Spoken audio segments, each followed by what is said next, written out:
Du matériel didactique offert aujourd'hui aux centres et organisations non gouvernementales œuvrant dans l'alphabétisation en Côte d'Ivoire. Ce don de plus de 100 millions de francs CFA est de la direction de l'alphabétisation et de l'éducation non formelle. Il s'agit pour cette institution d'encourager l'alphabétisation et promouvoir l'éducation dans le pays. Allocution des officiels, remise symbolique pour la postérité, puis voici les promoteurs d'alphabétisation en rang pour la réception de leur kit.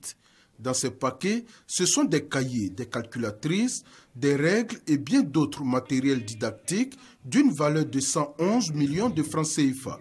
Ces dons de la direction de l'alphabétisation et de l'éducation non formelle sont faits pour leur permettre de continuer à aider le gouvernement ivoirien dans l'une de ses tâches. Madame le ministre de l'Éducation nationale, Madame Kandia Kamara, depuis qu'elle est aux affaires à l'éducation nationale, chaque année, elle octroie un appui aux promoteurs de centres qui aident l'État de Côte d'Ivoire à prendre en charge les personnes qui ne savent ni lire ni écrire, car l'État seul ne pourrait pas résorber cela. 56% de la population ivoirienne est analphabète, selon les chiffres de l'INS, l'Institut national de la statistique.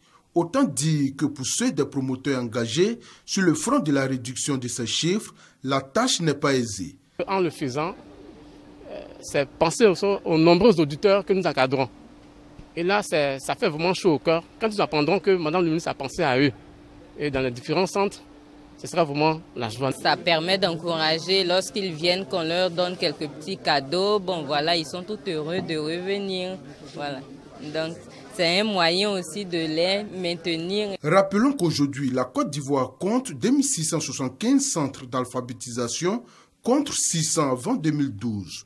Et la présente opération concerne 2574 promoteurs issus des drains Abidjan 1 et 2 que suivront les drains 3 et 4.